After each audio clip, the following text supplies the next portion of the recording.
இந்த புதிய நாளிலே ஆண்டவராகிய இயேசு கிறிஸ்துவின் நாமத்தினாலே உங்களை வாழ்த்துகிறோம். யோனா 2ஆம் அதிகாரம் 10ஆம் வசனத்தில் கர்த்தர் மீனுக்கு கட்டளையிட்டார், அது யோனாவை கரையிலே கக்கிவிட்டது. யோனா என்கிற தீர்க்கதரிசி கர்த்தருக்கு விரோதமாய் செய்த காரியத்தினாலே சமுத்திரத்தில் கடலிலே தூக்கி எறியப்படுகிறார்.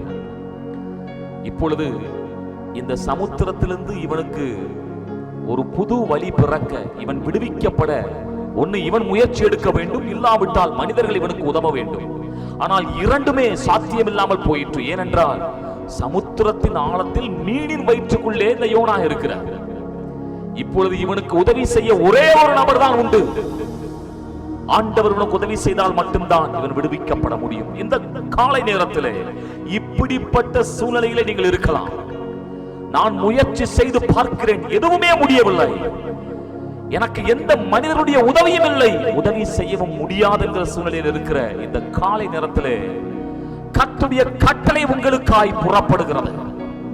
அன்றைக்கு யோனாவை அந்த மீனானது கரையிலே கக்கி அவனுக்கு ஒரு புதிய வாழ்க்கையை அன்றைக்கு அவனுக்கு ஆரம்பிக்க, ஒரு புதிய வாழ்க்கை ஆரம்பித்தது போல இன்றைக்கும் உங்களுக்கும் ஒரு புதிய வாழ்க்கையை ஆண்டவர் கட்டளையிடுகிறார். அது எப்படி நடக்கும் என்று யோசிக்காதிருங்கள். தேவனுடைய வல்லமை அதை செய்து முடிக்கும். இந்த வார்த்தையை நம்புவோம். இந்த வார்த்தையின்படியே கர்த்தர் நம்மை ஆசீர்வதிப்பாராக. ஆமென்.